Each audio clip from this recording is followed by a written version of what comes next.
在瞬息万变的时代，10年之后，你手中的房子和存款还能像过去一样稳稳保值吗？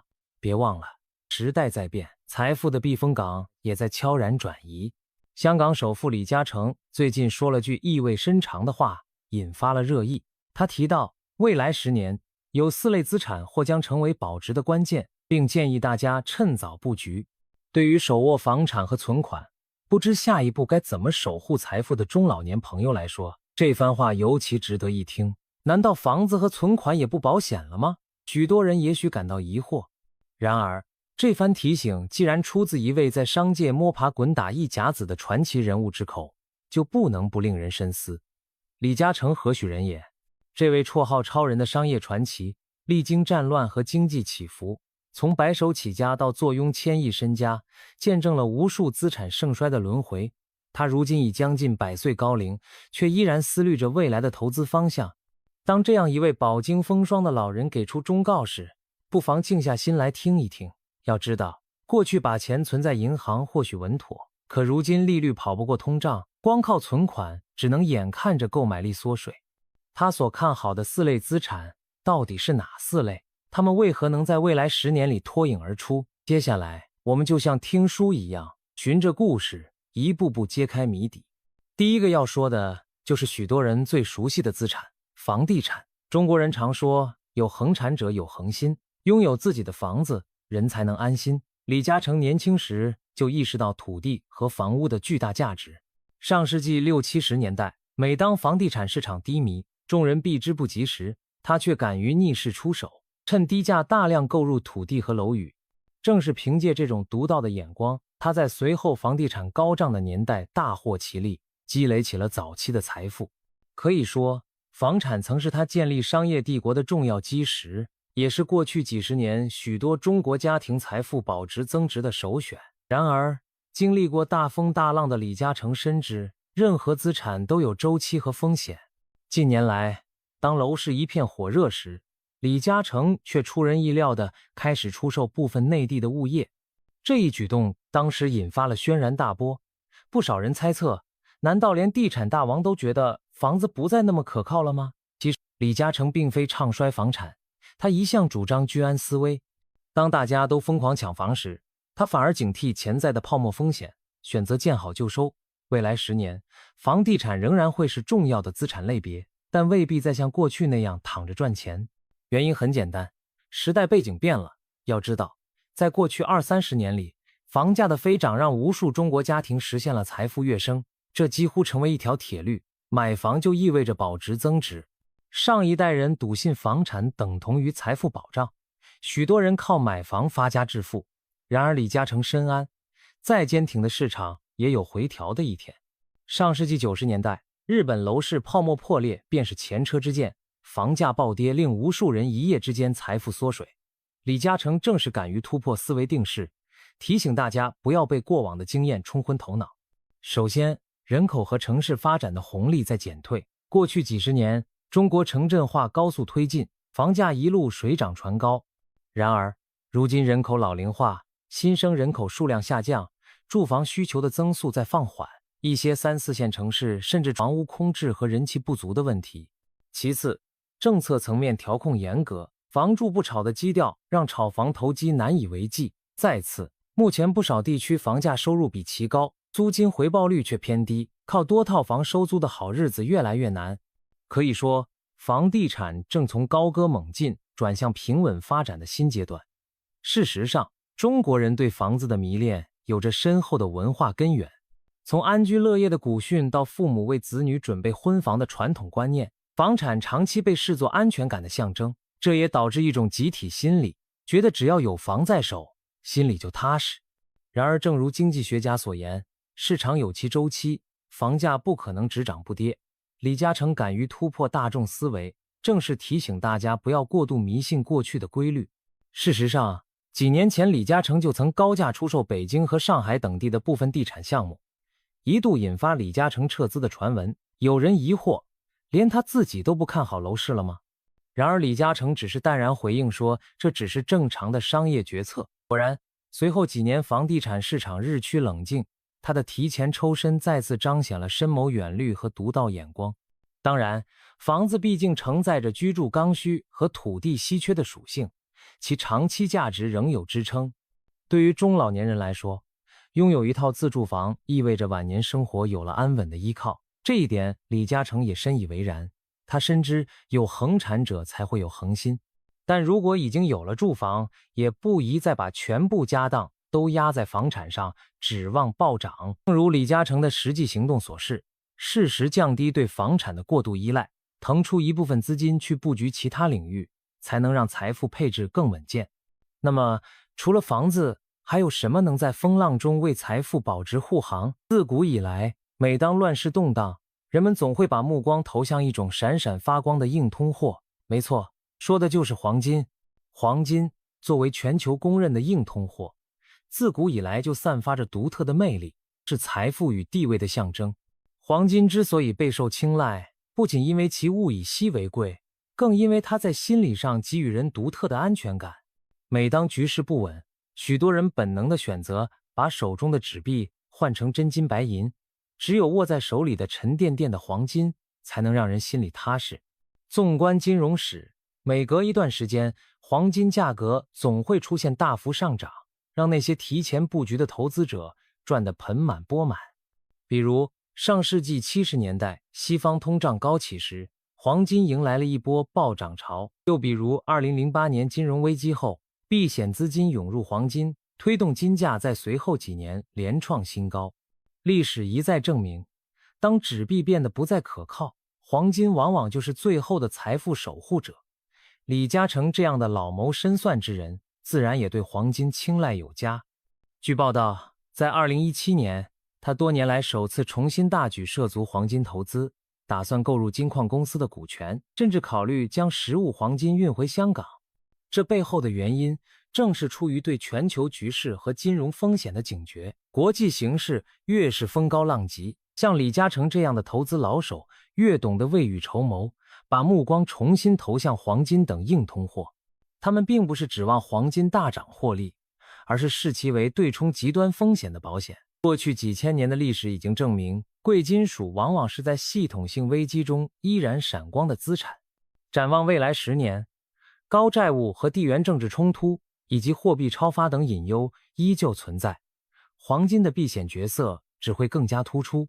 事实上，近几年包括中国在内的多个国家央行都在不断增持黄金储备，正是着眼于长远的保值需求。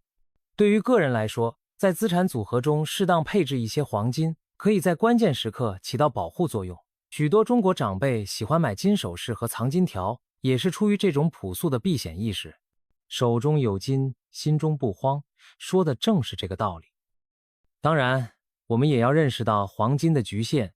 和平繁荣时期，黄金价格可能长期波澜不惊，甚至小幅下跌，因为相比之下，股票、地产等资产的回报更具吸引力。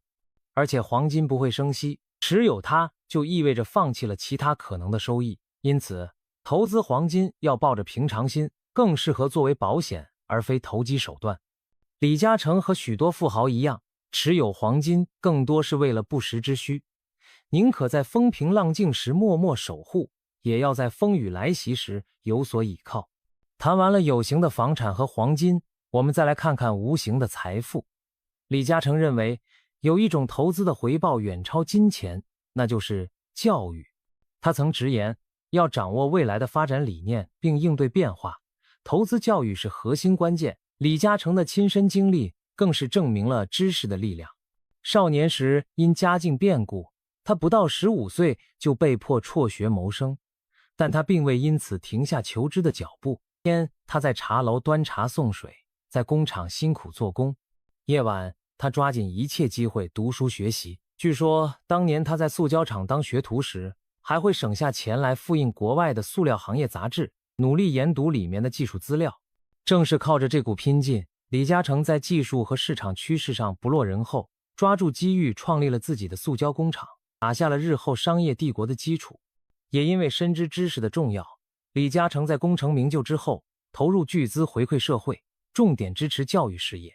他把自己创立的基金会视作第3个孩子，划出1/3的身家注入其中，用于教育和医疗等公益项目。他常说，授人以鱼不如授人以渔，因此他每年都通过基金会向教育领域捐资助学，支持大学和科研机构的发展，希望更多有志之士能有机会改变自己的命运。李嘉诚对教育的热忱不仅停留在口头上，更落实在行动中。1981年，他捐资创办了汕头大学，这也是国内首个由私人基金持续资助的公立大学。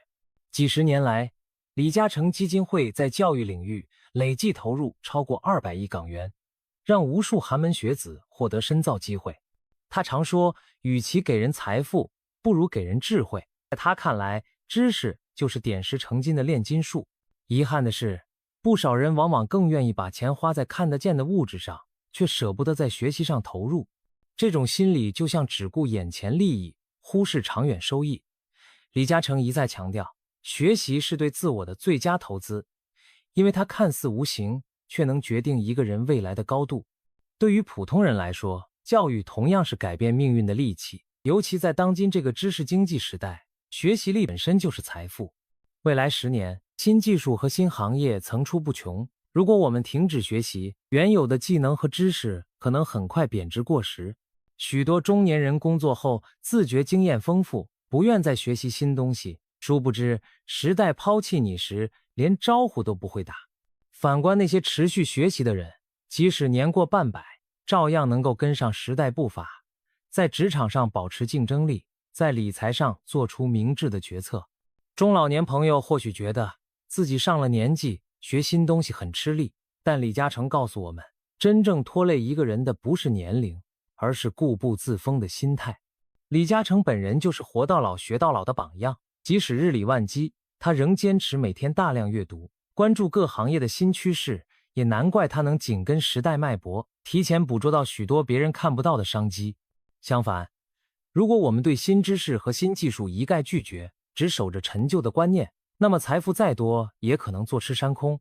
近年屡见不鲜的骗局和金融陷阱，往往就专挑那些缺乏相关知识的人下手。很多上了年纪的人，因为不懂网络和金融，被不法分子钻了空子，损失惨重。这更说明学习本身也是保财的必修课。那么，人到中年乃至老年，再学习还有意义吗？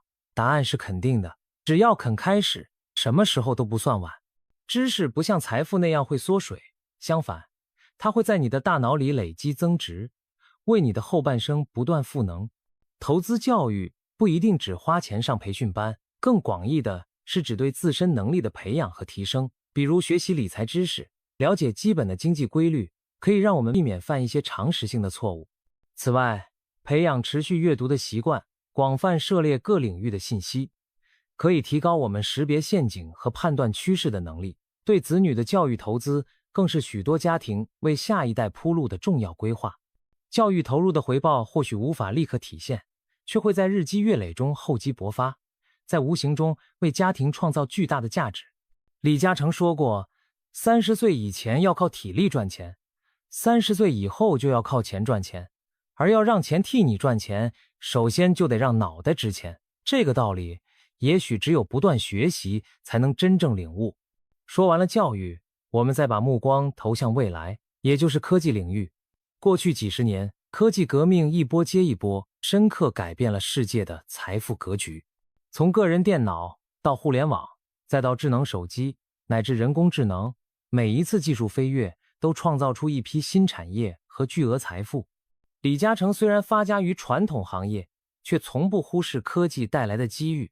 他很早就开始涉足科技创业投资，布局那些具有颠覆潜力的新兴技术公司，并从中获得了丰厚的回报。他还组建了专门的风险投资团队，在全球范围内物色有潜力的创新项目，提早布局未来的科技版图。早在2007年前后，年逾80的李嘉诚就以独到的眼光投资了一家当时默默无闻的社交网站 Facebook。 当很多同龄富豪还对互联网一知半解时，他已悄然站在了时代前沿。几年后， Facebook 用户爆发增长，市值飙升，证明了他的判断。此后，他的投资触角伸向多个科技赛道，从被苹果收购的语音助手 Siri， 到被谷歌相中的地图导航应用 Waze， 再到音乐流媒体平台 Spotify。以及后来大获成功的视频通讯软件 Zoom 都能看到他的身影。尤其是 Zoom， 李嘉诚当初投入的几百万美元，随着公司上市以及2020年全球疫情下用户量激增，账面价值飙涨，据估计已经达到数十亿美元。这桩以小博大的传奇投资，也让世人见识了科技资产的惊人增值潜力。科技领域之所以蕴含巨大机会，正是因为它代表着未来的发展方向。李嘉诚深谙此理，他清楚地知道，能掌握未来趋势并且灵活应变的人，才能在竞争中立于不败之地。而科技无疑是驱动未来趋势的引擎。当今世界最具价值的一批企业，大多属于科技行业。可以预见，未来10年，人工智能和生物科技等领域将与新能源一道孕育出更多颠覆性的创新和财富机遇。如果我们对这些领域置若罔闻，我们的资产增值恐怕也会跑输时代。科技的发展往往瞬息万变，伴随优胜劣汰的法则。历史上不少曾经显赫一时的企业，因为跟不上科技浪潮而衰败。比如昔日胶卷巨头柯达因错失数码相机时代而破产，手机霸主诺基亚在智能机时代也一蹶不振，都是被时代淘汰的典型例子。当然，科技投资往往伴随着高波动、高回报与高风险并存，互联网泡沫破灭的教训犹在眼前，我们绝不能盲目跟风炒作。然而，如果因噎废食，完全回避科技，又可能与时代脱节，错失潜在的巨大发展机会。对于普通投资者来说，关键在于平衡。我们可以将一部分资金配置到优质的科技龙头企业或相关基金上，以分享行业长期增长的红利。同时，也要密切关注科技发展的动向，及时学习新知识，掌握新技能，从而在必要时调整自己的投资和生活方向。即便不直接投资股票，了解科技趋势也有助于我们做出更明智的财富决策。对年长者而言，拥抱科技可能需要迈出舒适区，但其带来的好处也是显而易见的。学会使用智能手机，让生活更便利；了解一些数字理财工具，使资产配置手段更加丰富；支持子女投身新兴科技产业，为家庭未来储备潜在的增长动力。李嘉诚用行动证明了，年龄从来不是问题，思维固化才是障碍。只要我们愿意保持开放的心态，就不怕跟不上时代的脚步。综合来看，李嘉诚提出的房产、黄金、教育、科技4大资产各有其独特的价值逻辑，他们一个侧重稳，一个侧重避险，一个着眼人力资本，一个面向未来机遇，可谓涵盖了财富保值增值的方方面面。对于中老年人乃至所有希望守护财富的人而言，与其把鸡蛋放在同一个篮子里，不如参考李嘉诚的思路，打造一个多元而平衡的资产组合。最后要提醒的是，布局这些资产最忌讳拖延懈怠。李嘉诚常说，机会是留给有准备的人，那些在风平浪静时就提前布好局的人，才能在风浪来袭时泰然自若。10年看似漫长，但真正开始规划时才发现岁月匆匆。想想10年前的自己，有没有错过某些本可以改变现状的机遇？与其让未来的自己追回，不如现在就着手行动。无论是买房还是买黄金，或者报名一门课程学习新技能，又或者购入一只看好的科技股票，都要结合自身实际，尽早做出决定。李嘉诚的这番忠告不只是投资箴言，更蕴含着深刻的人生智慧。他提醒我们，只有不断充实自己，提前谋划，并且分散风险，我们才能在未来的变局中稳稳立足。经济行情也许难以预料，但有准备的人总能未雨绸缪，稳健谋划，不疾不徐地优化资产配置。从现在开始，踏实走好每一步。10年之后，当别人还在感叹光阴飞逝时，你或许已经因为当初的远见而收获满满，真正达到了衣食无忧。现在就让我们带着这份智慧，积极布局，静待时间的玫瑰悄然绽放。